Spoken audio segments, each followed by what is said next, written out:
My best friend said she needed boundaries, so she started locking me out of our apartment. Part 2. By the end of that week, I had learned the new system. I texted when I left campus. I texted when my bus was 5 minutes away. I texted when I was at the front door. If she replied, she would open it. If she did not, I waited. She always had a reason later. She was in the shower. She was meditating. She was off her phone for nervous system health. Each reason sounded responsible, like self-care, which made it harder to call what it was. The first time it cost me money was on a rainy Thursday. I had a remote interview for a paid internship. It was scheduled for 7, and the company was strict about being on camera from a quiet place. I told Mariah about it 2 days earlier. She said she supported me and that she would make sure the space was calm. That evening, I got home at 6:30. I texted that I was outside. No response. I called once. It rang and went to voicemail. I waited in the hallway, then in the stairwell, then outside in the rain because a neighbor came through and I did not want to look like someone being locked out of her own home. At 6:55, Mariah texted, "I'm not available for urgency." I stared at my screen. I could feel my throat tightening, but I did not type a speech. I just texted, "I have an interview. Please open the door."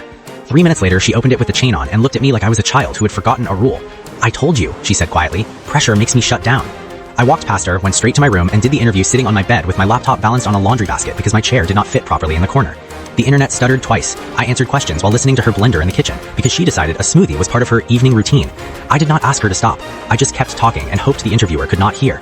After, I got an email saying they were moving forward with other candidates. No feedback, no explanation, just a polite rejection that landed like a bill. I did not tell Mariah. I could already hear how she would frame it. It would become a conversation about my resilience and how setbacks are messages from the universe.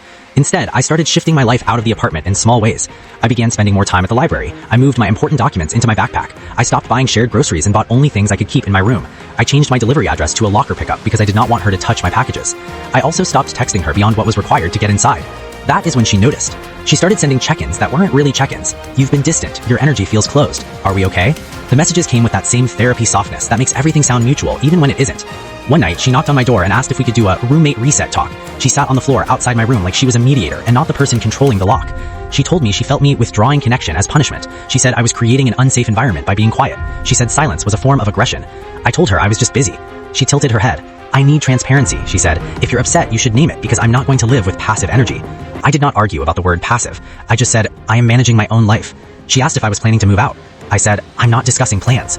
That was when her calm slipped for the first time, not into shouting, but into sharper control. She reminded me that the lease was in her name. She reminded me that if I wanted to leave early, I would still owe money unless she agreed to let me off. She said it like she was educating me, like she was being responsible.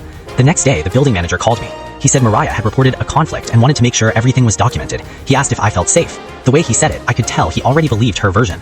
I told him I was fine. I said it was roommate tension. He said, "Okay, just so you know, if the primary leaseholder requests a change, we have to follow her instructions." After that call, I understood something that had been hovering at the edge of my mind. This was not a disagreement.